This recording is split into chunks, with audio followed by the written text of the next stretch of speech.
Hey everyone, welcome to another session of CeerazzleDazzle Physics. In today's session, we're going to be talking about gravitational potential energy.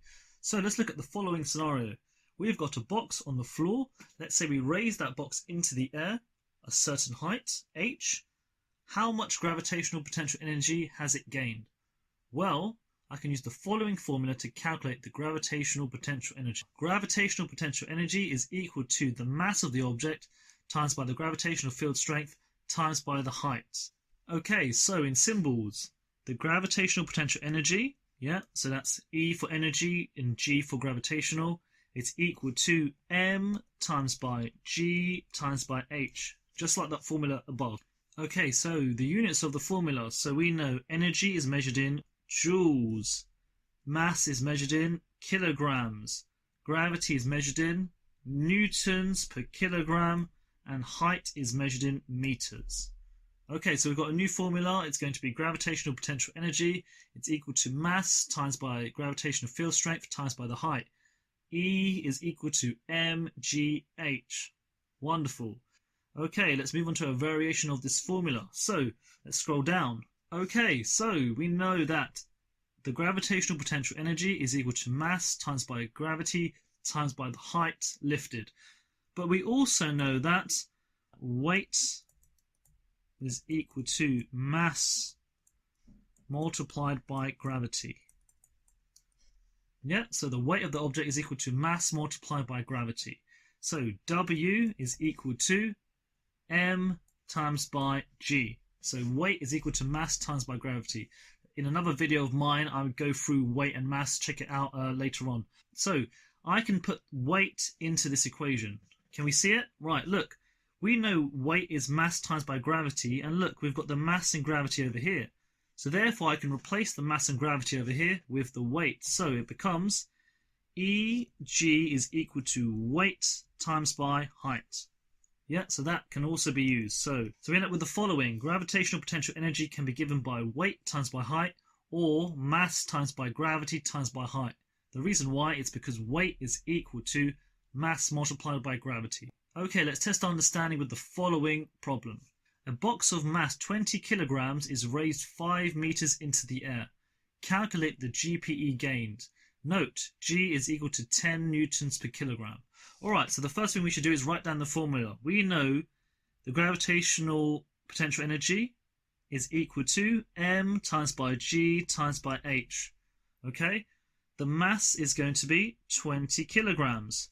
Gravity, it's given to me in the question. On Earth, it's going to be 10 newtons per kilogram times by 10 newtons per kilogram times by the height. The height I'm lifted into the air is going to be 5 meters.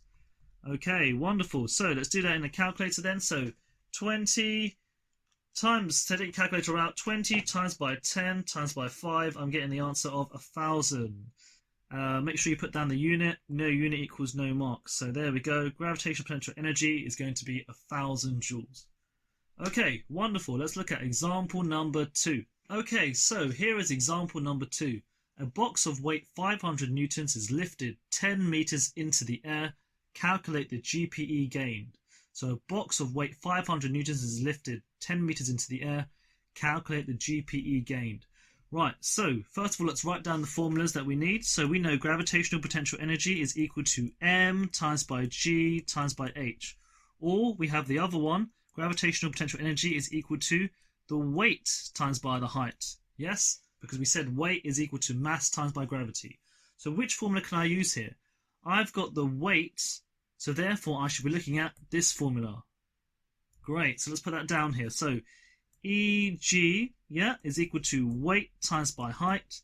The gravitational potential energy is equal to the weight times by the height. The weight is going to be 500 newtons times by the height, which is 10 meters. So Eg is equal to 5,000. What are the units? It's joules because it's energy. So the gravitational potential energy is equal to 5,000 newtons. Okay, right, we'll do one more example. This time we'll practice rearranging that equation. Example 3. A box gains 2,000 joules when lifted 10 meters into the air. Calculate the mass of the box. G is given as 10 newtons per kilogram. So A box gains 2,000 joules when lifted 10 meters into the air. Calculate the mass of the box. So let's write down the formula. Gravitational potential energy is equal to mass times by gravity times by height. You're meant to work out the mass of it, so you've got to rearrange that equation to make mass the subject. So I want to make mass by itself. I take the g and the h underneath. So m is equal to Eg divided by g times by h. Yeah, happy with that? The g and the h go underneath. Check your math skills. Right, so what is the energy? We've got the energy. It is 2,000 joules. Let's put that down. So 2,000 joules divided by, what's gravity? Well, it's given to me in the question. It's going to be 10. So it's going to be 10 over here times by the height. And what is going to be the height? It is also going to be 10. So there we go. 10 times by 10.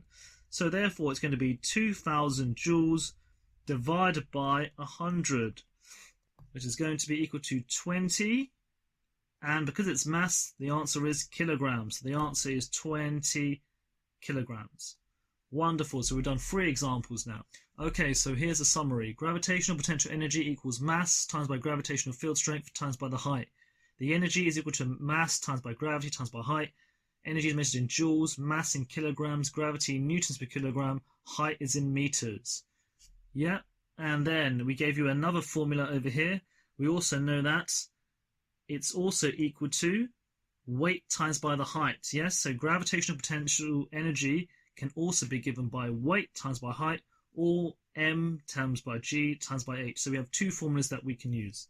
Then I did one example in which we were required to find out the gravitational potential energy. I did another example using the other formula when we had to use weight times by height is equal to gravitational potential energy. And then last of all, I did one formula in which we had to rearrange it to make mass the subject. And that's it for today's session. I shall see you next time for more cool CeerazzleDazzle physics. Be sure to like and subscribe my videos. Goodbye.